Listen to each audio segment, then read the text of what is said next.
Olá, eu sou o César Portugal, este é meu canal e mais um dia estamos aqui para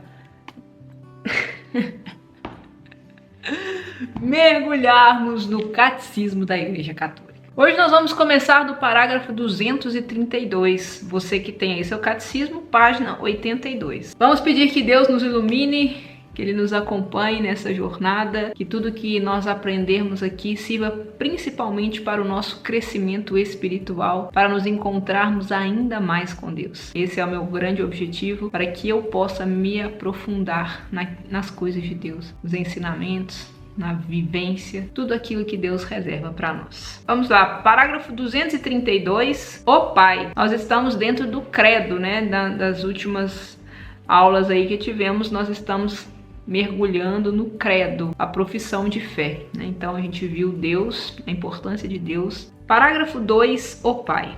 Em nome do Pai, do Filho e do Espírito Santo. Os cristãos são batizados em nome do Pai, do Filho e do Espírito Santo. Antes disso, eles respondem, creio, a tríplice pergunta que requer que confessem sua fé no Pai, no Filho e no Espírito Santo. A fé de todos os cristãos fundamenta-se na Trindade. Os cristãos são batizados em nome do Pai, do Filho e do Espírito Santo e não nos nomes destes três, pois só existe um Deus, o Pai Todo-Poderoso, seu Filho único e o Espírito Santo, a Santíssima Trindade. O mistério da Santíssima Trindade é o mistério central da fé e da vida cristã. Até relatei para vocês aqui num outro dia o caso de uma seguidora minha que estava revoltada com Deus, amava Jesus, mas revoltada com Deus. É um pouco inviável isso, né? Não faz muito sentido essa revolta, sendo que ela ama Jesus e se revolta com Deus, justamente porque é o mistério central da fé cristã. A partir do momento que você crê no Cristo, você tem que crer no Pai, no Filho e no Espírito Santo. É, portanto, a fonte de todos os outros mistérios da fé. É a luz que os ilumina. É o ensinamento mais fundamental e essencial na hierarquia das verdades da fé. Toda a história da salvação é a história das vias e meios do revelar-se do Deus verdadeiro e único, Pai, Filho e Espírito Santo, o qual reconcilia e une a si aqueles que se afastam do pecado. Neste parágrafo se exporá brevemente de que modo é revelado o mistério da Santíssima Trindade, de que maneira a Igreja formulou a doutrina da fé sobre este mistério, de que modo, mediante as missões divinas do Filho e do Espírito Santo, Deus Pai realiza seu desígnio benevolente de criação, de redenção e de santificação. Os padres da Igreja distinguem entre teologia e a oikonomia, designada com o primeiro termo o mistério da vida íntima do Deus, Trindade, e com o segundo todas as obras de Deus por meio das quais se revela e comunica a sua vida. Então, a teologia, o mistério da vida íntima de Deus, Trindade, e a oikonomia, as obras de Deus por meio das quais ele se revela e comunica a sua vida. É mediante a oikonomia, desculpa se eu estiver pronunciando errado, tá? Que nos é revelada a teologia, mas, inversamente, é a teologia que ilumina toda a oikonomia. Então, vamos rever aqui, ó. A oikonomia são todas as obras de Deus por meio das quais ele se revela e comunica a sua vida. E a teologia, o mistério da vida íntima de Deus, Trindade. Que, como a gente viu aqui, elas se comunicam, né, e se complementam. As obras de Deus revelam quem ele é em si mesmo e, inversamente, o mistério de seu ser íntimo e, inversamente, o mistério de seu ser íntimo ilumina a compreensão de todas as suas obras. Acontece o mesmo de modo similar entre as pessoas humanas. A pessoa mostra-se em seu agir. Quanto melhor conhecemos uma pessoa, tanto melhor compreenderemos o seu agir. Isso é bem verdade, né? Quando uma pessoa faz algo que a gente não esperava isso dela, a gente fala, mas não é possível que ela fez isso, né? A gente questiona, mas ele fez isso, ele cometeu isso, eu não esperava isso dele. Isso é bem verdade. A Trindade é um mistério de fé em sentido estrito. Um dos mistérios escondidos em Deus que não podem ser conhecidos se não forem revelados do alto. Sem dúvida, Deus deixou vestígios de seu ser trinitário em sua obra de criação e em sua revelação ao longo do Antigo Testamento. Entretanto, a intimidade de seu ser como Santíssima Trindade constitui um mistério inacessível à pura razão e até mesmo à fé de Israel antes da encarnação do Filho de Deus e da missão do Espírito Santo. Ponto 2. A revelação de Deus como Trindade. O Pai revelado pelo Filho. A invocação de Deus como Pai é conhecida em muitas religiões. A divindade é muitas vezes considerada Pai dos deuses e dos homens. Em Israel, Deus é chamado de Pai enquanto Criador do mundo. Deus é Pai, mais ainda em razão da aliança e do dom da lei de Israel, seu filho primogênito. É também chamado do pai do rei de Israel. Muito particularmente, ele é o pai dos pobres, do órfão e da viúva, que estão sob sua proteção de amor. Ao designar a Deus com o nome de Pai, a linguagem da fé indica principalmente dois aspectos. Deus é a origem primeira de tudo e autoridade transcendente, e ao mesmo tempo, é bondade e solicitude de amor para todos os filhos. Isso é muito bonito porque ele tem autoridade, mas ao mesmo tempo não é uma arrogância, não é uma prepotência porque ele tem essa autoridade. É amor, bondade. Essa ternura paterna de Deus pode também ser expressa pela imagem da maternidade, que indica mais a imanência de Deus, a intimidade entre Deus e sua criatura. A linguagem da fé inspira-se assim, na experiência humana dos pais, genitores que, de certo modo, são os primeiros representantes de Deus para o homem. Entretanto, essa experiência humana ensina também que os pais humanos são falíveis e que podem desfigurar o rosto da paternidade na maternidade. Isso aqui é muito importante, né? Porque aqui eles reconhecem que somos falhos como humanos e principalmente na maternidade e na paternidade. E existem muitos casos de pessoas que tiveram problemas com os pais, em específico até os pais, os homens mesmo, mas também com as mães,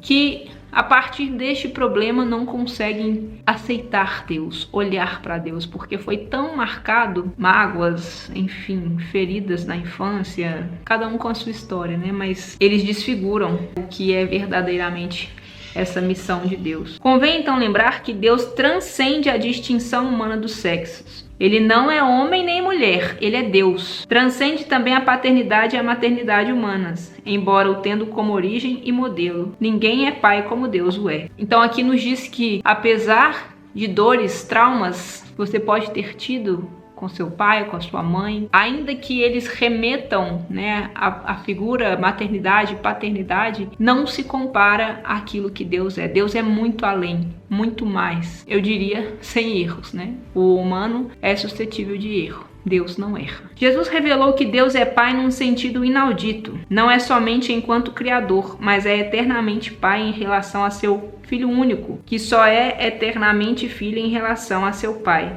Ninguém conhece o Filho senão o Pai, e ninguém conhece o Pai senão o Filho, e aquele a quem o Filho quiser revelar. Por isso os apóstolos confessam Jesus como o Verbo, que no princípio estava junto de Deus e que era Deus, como a imagem do Deus invisível. Como o resplendor da glória do Pai, a expressão de seu ser. Na continuidade deles, seguindo a tradição apostólica, a Igreja, no ano de 325, no primeiro concílio ecumênico de Nicéia, confessou que o Filho é consubstancial ao Pai, isto é, um só Deus com ele. O segundo concílio ecumênico, reunido em Constantinopla, em 381, conservou essa expressão em sua formulação do Credo de Nicéia e confessou o Filho único de Deus, gerado do Pai antes de todos os séculos, luz da luz, Deus verdadeiro de Deus verdadeiro, gerado, não criado, consubstancial ao Pai.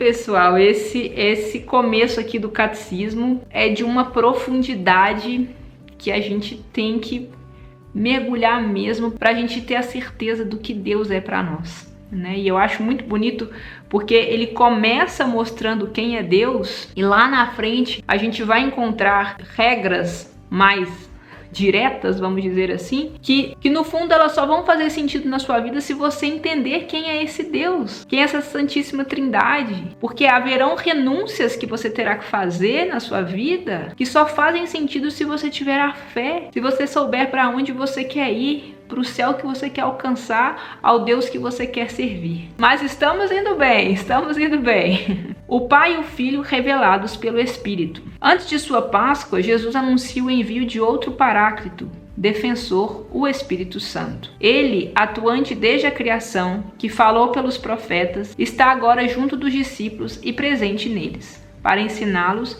e conduzi-los à verdade plena. Assim, o Espírito Santo é revelado como outra pessoa divina em relação a Jesus e ao Pai. A origem eterna do Espírito revela-se em sua missão temporal. O Espírito Santo é enviado aos apóstolos e à Igreja tanto pelo Pai, em nome do Filho, como pelo Filho em pessoa, depois de seu retorno para junto do Pai. O envio da pessoa do Espírito, após a glorificação de Jesus, revela em plenitude o mistério da Santíssima Trindade. A fé apostólica no tocante do Espírito foi confessada pelo Segundo Concílio Ecumênico em 381, em Constantinopla. Cremos no Espírito Santo, que é o Senhor e que dá a vida. Ele procede do Pai. Com isso, a Igreja reconhece o Pai como a fonte e a origem de toda a divindade. A origem eterna do Espírito Santo não deixa, porém, de estar vinculada à do Filho. O Espírito Santo, que é a terceira pessoa da Trindade, é Deus, uno e igual ao Pai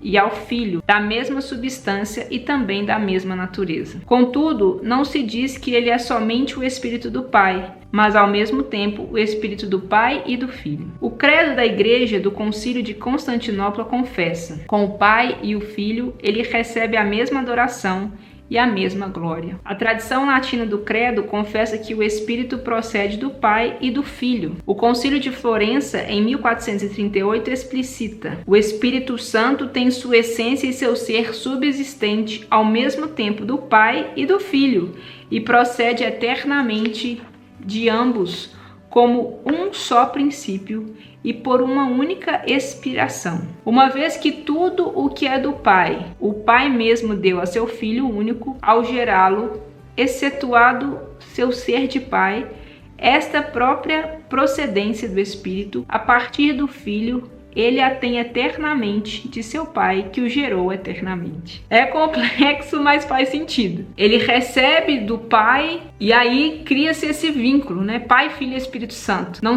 tem como separar, porque um depende do outro. Um existe com o outro. A afirmação do Filioque não figurava no símbolo professado em 381 em Constantinopla. No entanto, com base em uma antiga tradição latina e alexandrina, Papa São Leão já o havia confessado dogmaticamente em 447. Quando é dogmaticamente, é que não há contestação disso. Antes que Roma conhecesse e recebesse em 451, no Concílio de Calcedônia, o símbolo de 381.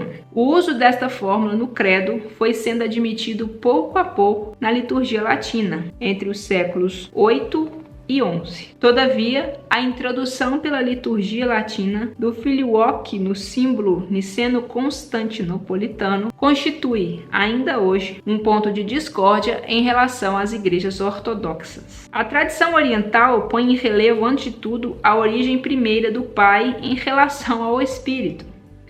Ao confessar que o Espírito procede do Pai, ela afirma que o Espírito procede do Pai pelo Filho. A tradição ocidental põe em relevo primeiro a comunhão consubstancial entre o Pai e o Filho, afirmando que o Espírito procede do Pai e do Filho. Então há uma pequena divergência. Um fala que é do Pai pelo Filho e o outro do Pai e do Filho. Ela o afirma de forma legítima e racional, pois a ordem eterna das pessoas divinas, em sua comunhão consubstancial, implica não só o que o Pai seja a origem primeira do Espírito, enquanto princípio sem princípio, mas também enquanto o Pai do Filho único, que seja com ele o único princípio do qual procede o Espírito Santo. Esta legítima complementaridade, se não for radicalizada, não afeta a identidade da fé na realidade do mesmo mistério confessado. A Santíssima Trindade na doutrina da fé.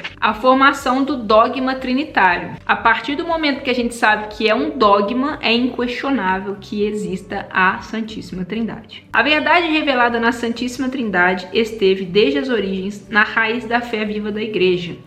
principalmente por meio do batismo. Ela encontra sua expressão na igreja da fé batismal, formulada na pregação, na catequese e na oração da igreja. Tais formulações já se encontram nos escritos apostólicos, como na seguinte saudação retomada na liturgia eucarística: a graça do Senhor Jesus Cristo, o amor de Deus e a comunhão do Espírito Santo estejam com todos vós. Isso aí você deve escutar sempre aí na missa na sua cidade. E aqui vai um ponto que vai de encontro ao que eu falei lá do credo. Às vezes a gente nem presta atenção no que está sendo dito mesmo. A graça do Senhor Jesus Cristo, o amor de Deus e a comunhão do Espírito Santo estejam com todos vós. Olha que lindo. Pai, Filho e Espírito Santo. No decurso dos primeiros séculos, a Igreja procurou formular mais explicitamente sua fé trinitária, tanto para aprofundar sua própria compreensão da fé, como para defendê-la de erros que a estavam deformando. Isso foi obra dos concílios antigos, ajudados pelo trabalho teológico dos padres da Igreja e apoiados pelo senso da fé do povo cristão. Para a formulação do dogma da Trindade, a Igreja teve de desenvolver uma terminologia própria, recorrendo a noções de origem filosófica: substância, pessoa ou hipóstase, relação,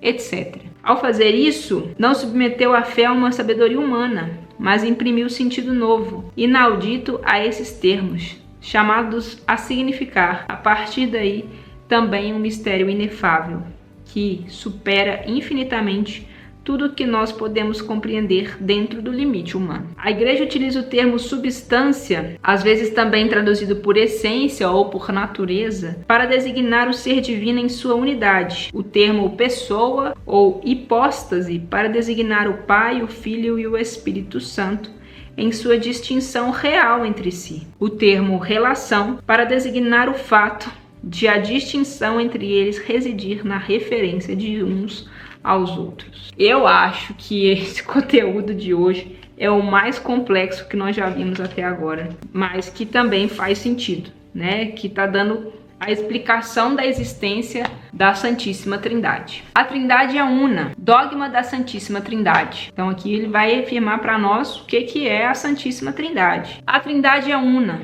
Não professamos três deuses, mas um só Deus em três pessoas, a Trindade consubstancial. As pessoas divinas não dividem entre si a única divindade, mas cada uma delas é Deus por inteiro. Isso é o mais louco de tudo. O Pai é aquilo que é o Filho, o Filho é aquilo que é o Pai, o Espírito Santo é aquilo que são o Pai e o Filho, isto é, um só Deus por natureza. Só que ao mesmo tempo a totalidade, o Espírito Santo é Deus por inteiro, Jesus é Deus por inteiro e Deus é Deus por inteiro, entende? Então eles formam três que formam um só, mas eles são totais em cada um deles. Cada uma das três pessoas é esta realidade, isto é, a substância, a essência ou a natureza divina. As pessoas divinas são realmente distintas entre si. Deus é único, mas não solitário. Pai, Filho e Espírito Santo não são simplesmente nomes que designam modalidades do ser divino, pois são realmente distintos entre si. Aquele que é o Pai não é o Filho, e aquele que é o Filho não é o Pai, nem o Espírito Santo é aquele que é o Pai ou o Filho. São distintos entre si por suas relações de origem. É o Pai que gera, o Filho que é gerado e o Espírito Santo que procede. A unidade divina é trina. As pessoas divinas são relativas umas às outras. Por não dividir a unidade divina, a distinção real das pessoas entre si reside unicamente nas relações que as referem umas às outras. Nos nomes relativos das pessoas, o Pai é referido ao Filho, o Filho ao Pai, o Espírito Santo aos dois. Quando se fala destas três pessoas, considerando as relações, se crê, todavia, em uma só natureza ou substância. Pois tudo é uno.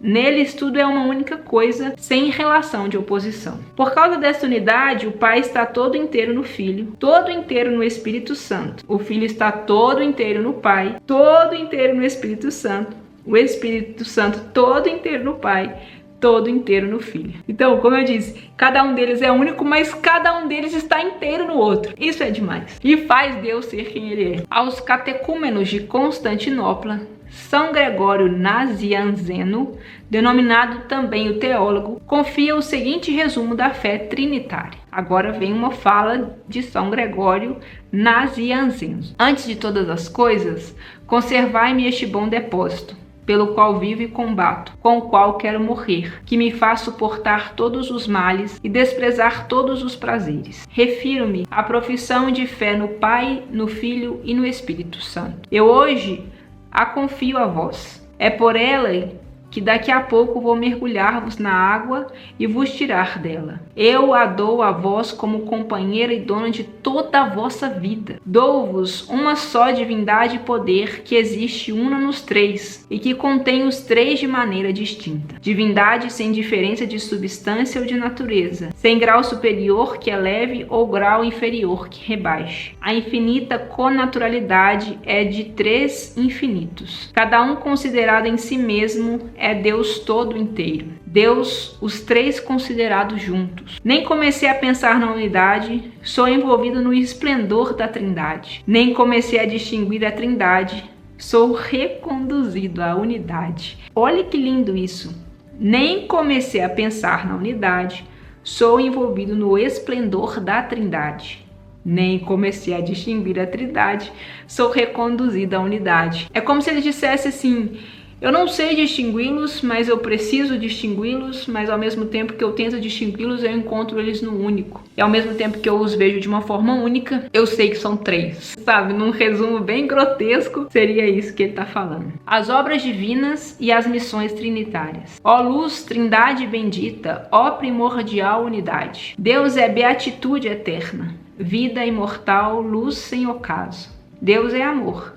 Pai, Filho e Espírito Santo. Livremente, Deus quer comunicar a glória de sua vida bem-aventurada. Este é o desígnio de benevolência que ele concebeu desde antes da criação do mundo, no seu Filho bem-amado, predestinou a adoção como filhos. Isto é, a se configurarem como imagem de seu Filho, graças ao Espírito Santo, que por adoção vos torna filhos. Essa decisão prévia é uma graça que nos foi dada no Cristo Jesus antes de todos os tempos. Proveniente diretamente do amor trinitário, este se desdobra na obra da criação, em toda a história da salvação, após a queda nas missões do Filho e do Espírito prolongadas pela missão da Igreja. Toda a economia divina é obra comum das três pessoas divinas. Efetivamente, como a Trindade não tem senão uma única e mesma natureza, assim também não tem senão uma única e mesma operação. O Pai, o Filho e o Espírito Santo não são três princípios das criaturas, mas um só princípio. Contudo, cada pessoa divina cumpre a obra comum segundo sua propriedade pessoal. Assim, a Igreja confessa na linha do Novo Testamento um Deus e Pai, do qual são todas as coisas, um Senhor Jesus Cristo, mediante o qual são todas as coisas, um Espírito Santo, em que são todas as coisas. São, sobretudo, as missões divinas da encarnação do Filho e do dom do Espírito Santo, que manifestam as propriedades das pessoas divinas. Obra ao mesmo tempo comum e pessoal, toda a economia divina dá a conhecer tanto a propriedade das pessoas divinas como sua única natureza. Outro sim, toda a vida cristã é comunhão com cada uma das pessoas divinas, sem de modo algum separá-las. Quem rende glória ao Pai e os faz pelo Filho no Espírito Santo, quem segue a Cristo o faz porque o Pai o atraiu, porque o Pai o atrai e o Espírito o impulsiona. O fim último de toda a economia divina é a entrada das criaturas na unidade perfeita da Santíssima Trindade. Entretanto, desde já somos chamados a ser habitados pela Santíssima Trindade. Se alguém me ama, guardará minha palavra, meu Pai o amará, e nós viremos e faremos nele a nossa morada. A beata Isabel de Trindade vai dizer: ó meu Deus, Trindade que adoro, ajudai-me a esquecer inteiramente de mim, para afirmar-me em vós, imóvel e pacífica, como se a minha alma já estivesse na eternidade, que nada consiga perturbar a minha paz, nem fazer-me sair de vós, ó meu imutável, mas que cada minuto me leve mais longe na profundidade do vosso mistério. Pacificai a minha alma, fazei dela o vosso céu, vossa amada morada e o lugar do vosso repouso. Que nela eu nunca vos deixe só, mas que eu esteja aí, toda inteira, completamente vigilante na minha fé, toda adorante, toda entregue à vossa ação criadora. Lindo, hein? Ufa! Chegamos no resumindo. Hoje foi longo, foi intenso. O mistério da Santíssima Trindade é o mistério central da fé e da vida cristã. Só Deus nos pode dar a conhecê-lo, revelando-se como Pai, Filho e Espírito Santo. A encarnação do Filho de Deus revela que Deus é o Pai eterno e que o Filho é consubstancial ao Pai, isto é, que ele é no Pai e com o Pai o mesmo Deus único. A missão do Espírito Santo, enviado pelo Pai em nome do Filho e pelo Filho, que procede do Pai, revela que o Espírito é com eles o mesmo Deus único. Com o Pai e o Filho é adorado e glorificado. O Espírito Santo procede do Pai como fonte primeira e pela doação eterna deste ao Filho. Procede do Pai e do Filho em comunhão. Pela graça do batismo, em nome do Pai, do Filho e do Espírito Santo, somos chamados a compartilhar da vida da Santíssima Trindade, aqui na terra, na obscuridade da fé e para além da morte, na luz eterna. A fé católica é esta, que veneremos o único Deus na Trindade e a Trindade na unidade, não confundindo as pessoas, nem separando a substância, pois uma é a pessoa do Pai,